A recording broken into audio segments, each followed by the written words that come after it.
Good evening प्रिय विद्यार्थियों, स्वागत है आपका अभी क्लासेस में। और जैक बोर्ड द्वारा न्यू सिलेबस जारी कर दिया गया है 2022 से लेकर 2023 के विद्यार्थियों के लिए। और आज क्लास 10th के बच्चों के लिए मैं आपको सिलेबस एक्सप्लेन करने वाला हूं कि हमारे जो बोर्ड परीक्षा है उसमें क्या क्या चीज़ें पूछा जा रहा है और कौन कौन सी ऐसी चीज़ें जो नहीं पूछा जा रहा है। और हम लोग देखेंगे टर्म 1 में क्या क्या चीज़ें पूछा जा रहा है और टर्म 2 में। पहले मैं आपको हिंदी का बता रहा हूँ। तो यहाँ पर देख सकते हैं क्लास 10th सब्जेक्ट हिंदी, और हिंदी में हमें 2 किताब पढ़नी पड़ती है। पहला जो किताब है उसका नाम क्षितिज है और जो दूसरा किताब है उसका नाम है कृतिका। यहाँ पर देख सकते हैं साफ साफ लिखा हुआ कृतिका, और दोनों ही किताब को मैं साथ ही साथ आपको एक्सप्लेन करने वाला हूँ क्लास 10th के लिए। तो वीडियो में अंत तक बने रहिएगा ताकि आप आसानी से समझ सके कौन सा चैप्टर हमको टर्म 1 में पढ़ना है और कौन सा टर्म 2 में। तो आइए सबसे पहले बात करते हैं टर्म 1। दोनों ही किताब आप ओपन करके रख लीजिए और इसमें टिक लगाते चलिए कौन सा चैप्टर आपको पढ़ना है और कौन सा चैप्टर नहीं पढ़ना है। मैंने भी यहाँ पर बुक को ओपन करके रखा है। तो अगर हम क्षितिज बुक की बात करें तो क्षितिज में टर्म 1 में अगर हम काव्य खंड मतलब होता है कविता, तो कविता में क्या क्या चीजें पढ़ना जरा देख लेते हैं। सबसे पहले सूरदास, तुलसीदास और तीसरा है सूर्यकांत त्रिपाठी निराला।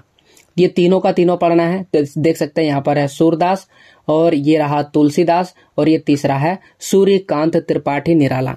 ये तीनों हमें पढ़ना है टर्म 1 में। यहाँ पर भी लिख देते हैं टर्म 1 और यहाँ पर भी लिख देते हैं टर्म 1। सूरदास उधो तुम हो अति बड़ी भागी, ये वाला कविता है। और तुलसीदास द्वारा लिखा गया है राम लक्ष्मण परशुराम संवाद। और सूर्यकांत त्रिपाठी निराला 2 लिखे हैं, उत्साह और दूसरा है अट नहीं रही है। यहाँ पर देख सकते हैं साफ साफ उत्साह और दूसरी जो अट नहीं रही है, दोनों की दोनों कविता हमें पढ़ना है। तो ये तो हो गया कविता के बारे में। अब हम लोग देख लेते हैं कहानी जो हमें टर्म 1 में पढ़ना है। स्वयं प्रकाश, राम वृक्ष बेनीपुरी और यशपाल, ये तीनों का तीनों पढ़ना है। आइए आपको काव्य खंड के बाद गद्य खंड में लेके चलते हैं और वहां पर दिखाते हैं। ये रहा गद्य खंड और इसमें स्वयं प्रकाश, राम वृक्ष बेनीपुरी और यशपाल तीनों पढ़ना है। स्वयं प्रकाश द्वारा लिखा गया नेताजी का चश्मा टर्म 1 में आएगा। बाल गोविंद भगत, राम वृक्ष बेनीपुरी द्वारा लिखा गया ये भी टर्म 1 में आएगा। और यशपाल द्वारा लखनवी अंदाज, यह भी हमें से टर्म 1 में पूछा जाएगा। तो ये तो हो गया क्षितिज वाली किताब। अब जरा देख लेते हैं कृतिका वाली किताब में कि टर्म 1 में क्या क्या चीजें पूछा जाएगा। तो कृतिका वाली किताब में हमें माता का अंचल पूछा जाएगा, ये टर्म 1 में। और जॉर्ज पंचम की नाक, यह भी पूछा जाएगा टर्म 1 में। तो आइए हम लोग टिक लगा लेते हैं। इसमें टोटल हमें 5 कहानियां पढ़नी है जिसमें से 2 टर्म 1 में पूछा जा रहा है। पहला है माता का अंचल, यह टर्म 1 में पूछा जाएगा। और जॉर्ज पंचम की नाक, यह हमसे टर्म 1 में पूछा जाएगा। अब आइए टर्म 2 का सिलेबस देख लेते हैं। तो टर्म 2 में सबसे पहले क्षितिज वाली बुक को देखते हैं। तो काव्य खंड यानी कविता वाला पार्ट में नागा अर्जुन, गिरिजा कुमार माथुर, ऋतुराज और मंगलेश्वर डबराल, तो ये देख लेते हैं इनके द्वारा लिखे गए सारी चीजें। तो ये रहा नागा अर्जुन और जयशंकर, गिरिजा कुमार माथुर, ऋतुराज और मंगलेश डबराल। क्या यहाँ देव लिखा गया था? नहीं, यहाँ पर देव नहीं लिखा गया है। देव जो है वो पार्ट 1 में नहीं था और ना ही पार्ट 2 में था। तो ये जो देव है ये तीसरा हमसे नहीं पूछा जाएगा। उसके बाद जयशंकर प्रसाद, आप देख सकते हैं जयशंकर प्रसाद भी आपको कहीं भी नहीं दिख रहा है काव्य खंड में, यानी ये जो जयशंकर प्रसाद है ये जैक बोर्ड में हमसे नहीं पूछा जाएगा। तो ये जो 2 कविताएं हैं ये हमें नहीं पढ़ना है और ये इस बार सिलेबस से हटा दिया गया है। तो ये नागार्जुन वाला हमसे टर्म 2 में नागार्जुन द्वारा लिखा गया 2 कविताएं, तुम्हारी यह दंतुरित मुस्कान और फसल, ये 2 पूछा जाएगा। यहाँ पर भी साफ साफ लिखा है यह दंतुरित मुस्कान और फसल हमसे टर्म 2 में पूछा जाएगा। छाया मत छूना, गिरिजा कुमार माथुर द्वारा लिखा गया है छाया मत छूना। ऋतुराज द्वारा पूछा गया है कन्यादान। तो ये सभी टर्म 2 के सिलेबस है। एकदम साफ साफ टिक लगा करके आप इसके बगल में टर्म 2 लिख दीजिए। और मंगलेश डबराल द्वारा संगतकार लिखा गया है, यह भी टर्म 2 में पूछा जाएगा। तो पूरा अगर देखा जाए तो क्षितिज के किताब में 2 कविताएं इस बार टर्म 2 में हटा दिया गया है, ना ही टर्म 1 में है और ना ही टर्म 2 में है। एकदम पेंसिल से आप साफ साफ ऐसे कट लगा सकते हैं कि ये हमसे नहीं पूछा जाएगा। अब आइए देख लेते हैं कहानी में कि कौन कौन सा कहानी हमसे पूछा जाएगा और कौन कौन सा कहानी नहीं पूछा जाएगा। तो ये रहा गद्य खंड, ये रहा गद्य मतलब कहानी होता है, देख सकते हैं यहाँ पर लिखा है साफ साफ। गद्य खंड में सर्वेश्वर दयाल सक्सेना, तो ये रहा सर्वेश्वर दयाल सक्सेना मानवीय करुणा की दिव्य चमक, यह टर्म 2 में पूछा जाएगा। इसके बाद मन्नू भंडारी, तो ये रहा मन्नू भंडारी, इसका अगला चैप्टर है और यह टर्म 2 में पूछा जाएगा।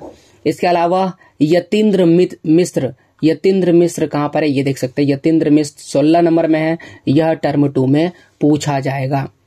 तो आप देख सकते हैं इसमें केवल गद्य खंड में 3 ही कहानियां हैं। इसका मतलब ये जो है महावीर प्रसाद द्विवेदी, इनकी 2 कविताएं हैं, स्त्री शिक्षा के विरोधी और कुतर्कों का खंडन, ठीक है, इन्हीं का है स्त्री शिक्षा के विरोधी कुतर्कों का खंडन। तो ये जो है हमसे नहीं पूछा जाएगा। इसके बाद लास्ट में है एक भंदत आनंद कौशल्यान, ये संस्कृति के बारे में लिखा हुआ है, तो यह भी हमसे नहीं पूछा जाएगा। तो 2 चैप्टर ऐसा है जो बिल्कुल नहीं पूछा जाएगा, हमसे केवल 14 और 16 पूछा जाएगा और 13 पूछा जाएगा। तो आपको समझ में आ गया कि कहानी में कौन सा चैप्टर हटा दिया गया है और कौन सा चैप्टर हमें पढ़ना है। बिल्कुल आप ऐसे टिक लगा लीजिए अपने बुक में ताकि आपको आसानी हो जाए समझने में। अब आइए कृतिका वाली किताब में आते हैं, इसमें देखते हैं कौन सा टर्म 2 में हमें पढ़ना है। तो कृतिका में केवल एक चैप्टर पढ़ना है, साना साना हाथ जोड़ी। तो देख लेते हैं साना साना हाथ जोड़ी कहाँ पर है। ये रहा तीसरा चैप्टर, साना साना हाथ जोड़ी, यह पूछा जाएगा हमसे टर्म 2 में। तो टर्म 2 यहाँ पर लिख देते हैं, यह पूछा जाएगा। यही ठैया झुलनी हैरानी हो राम, ये नहीं पूछा जाएगा, कट कर देते हैं। मैं क्यों लिखता हूँ, यह भी कट कर देते हैं, यह नहीं पूछा जाएगा। और इस प्रकार से हमें केवल एक चैप्टर पूछा जाएगा टर्म 2 में। अब आपको समझ में आ गया होगा कि हिंदी की दोनों किताब में हमें तैयारी किस तरह से करना है। थोड़ी सी व्याकरण के बारे में देख लेते हैं। व्याकरण की अगर हम बात करें तो क्रिया भेद, अकर्मक क्रिया, सकर्मक क्रिया टर्म 1 में पूछा जाएगा। अनेकार्थी शब्द जैसे कि कमल का पंकज, नीरज, सरोज, ये अनेकार्थिक शब्द है, तो ये टर्म 1 में पूछा जाएगा। अपयव जिसमें समुच्चय बोधक अवयव पूछा जाएगा। वाक्य के भेद जिसमें मिश्र वाक्य पर विशेष जो है प्रभाव रहेगा। समास में अभिभाव समास, तत्पुरुष समास, कर्मधारय समास, ये सारे समास पूछे जाएंगे। वाच्य की बात करें तो कृतवाच्य, कर्मवाच्य और भाववाच्य। और अपठित बोध में गद्यांश और पद्यांश, मतलब कि आपसे कविता और कहानी दिया रहेगा और उससे प्रश्नोत्तर रहेगा, इसे हम लोग पैसेज कहते हैं। आप पैसेज तो जानते ही होंगे, तो हिंदी में भी आपसे पैसेज रहेगा। ओके, तो इस तरह से हो गया ये टर्म 1 के बारे में। अब आता है टर्म 2 में व्याकरण की बात करें तो इसमें भी अवयव रहेगा, लेकिन इसमें अवयव सिर्फ समुच्चय बोधक अवयव था। इसमें स्थानवाचक, कालवाचक, क्रिया विशेषण, विस्मयादि बोधक, ये सारी चीज और साथ ही साथ निपात भी पढ़ना है। समास में हमें द्विगु समास, द्वंद्व समास, बहुव्रीहि समास सभी पढ़ना है। और इसमें आपको निबंध भी लिखना पड़ेगा, पत्र भी लिखना पड़ेगा, विज्ञापन भी लिखना पड़ेगा। और इस वाले में भी आपसे पैसेज पूछा जाएगा, कविता और कहानी हो सकता है।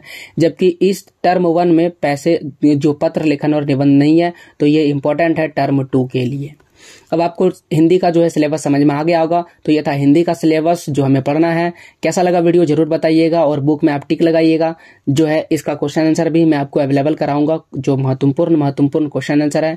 मेरा एक और चैनल है जिसका नाम है अभी क्लासेस डाउट, ठीक है, अभी क्लासेस डाउट्स। तो ये वाला जो चैनल है इसको सब्सक्राइब कर लीजिए, क्योंकि वहां पर मैं क्वेश्चन और आंसर बहुत ज्यादा अपलोड करते रहता हूँ। तो वीडियो में अंत तक बने रहने के लिए बहुत बहुत धन्यवाद। मिलते हैं आपसे अगले वीडियो में। तब तक के लिए जय हिंद, जय भारत, वंदे मातरम।